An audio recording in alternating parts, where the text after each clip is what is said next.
Ada banyak cara untuk mengklasifikasikan makhluk hidup, namun cara yang paling umum digunakan adalah sistem klasifikasi 5 kingdom atau 5 dunia.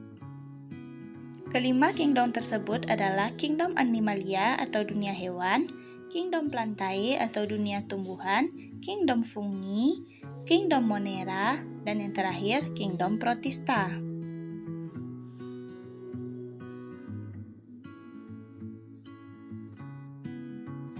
Masing-masing kingdom memiliki ciri-ciri khusus yang membedakan antara satu kingdom dengan kingdom lainnya, sehingga dia memiliki ciri khas.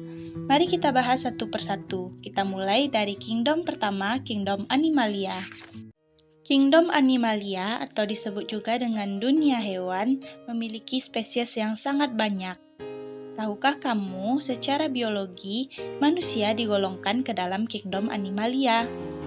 Mari kita lihat karakteristik dari kingdom Animalia ini.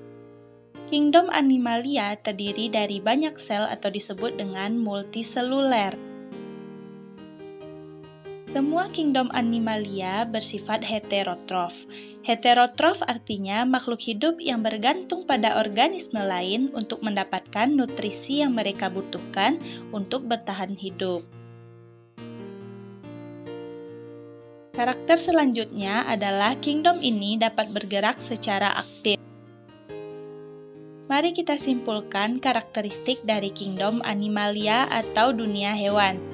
Yang pertama, multiseluler, yang kedua, heterotrof, dan yang terakhir dapat bergerak secara aktif atau melakukan pergerakan secara aktif ya. Kingdom kedua yang akan kita bahas adalah kingdom Plantae. Kingdom Plantae memiliki sebuah fakta yang menarik. Semua kingdom Plantae, baik itu pohon, semak-semak, bahkan bunga, semuanya bersifat autotrof. Autotrof artinya mereka mampu menghasilkan makanan melalui proses fotosintesis.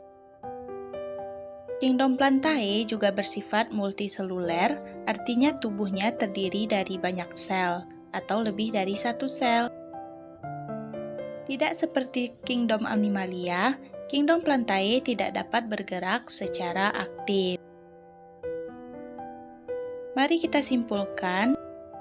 Kingdom Plantae, dia bersifat multiseluler, kemudian autotrof, dan yang terakhir tidak dapat bergerak secara aktif. Kingdom selanjutnya yang akan kita bahas adalah kingdom Fungi. Kingdom Fungi ada yang bersifat uniseluler seperti contohnya ragi, atau yang multiseluler contohnya seperti pada jamur. Jadi, kingdom ini terdiri dari yang satu sel atau uniseluler dan ada yang banyak sel atau multiseluler. Semua kingdom fungi bersifat heterotrof. Apakah kamu ingat apa itu heterotrof? Heterotrof artinya mereka tidak dapat menghasilkan makanan sendiri, sehingga mereka membutuhkan organisme lain. Jamur mendapatkan makanan dengan melakukan dekomposisi atau mengurai zat sekitarnya. Pernahkah kamu melihat jamur yang berjalan?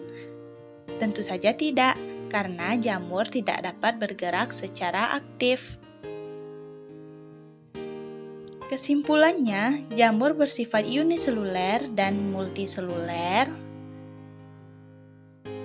Kemudian, dia bersifat heterotrof. Dan yang terakhir, dia tidak dapat bergerak secara aktif. Lanjut ke kingdom selanjutnya, yaitu kingdom Monera. Kingdom Monera adalah kingdom yang paling sederhana dan primitif. Kingdom Monera terdiri dari organisme satu sel atau uniseluler. Organisme ini sangat kecil, sehingga hanya bisa dilihat dengan menggunakan mikroskop. Bakteri yang merupakan kingdom Monera ada yang membentuk makanannya sendiri dan ada juga yang menyerap nutrisi dari lingkungan. Jadi ada yang bersifat autotrof dan ada yang bersifat heterotrof. Ada fakta yang menarik terkait bakteri. Tahukah kamu ada jenis bakteri yang bermanfaat untuk manusia seperti bakteri pembuat yogurt dan ada yang merugikan manusia seperti bakteri salmonella yang menyebabkan sakit pada perut manusia? Mari kita simpulkan ciri khas dari bakteri. Yang pertama, mereka adalah individu uniseluler, kemudian ada yang bersifat autotrof dan ada yang bersifat heterotrof, dan yang terakhir ada yang bermanfaat dan ada yang merugikan pada manusia.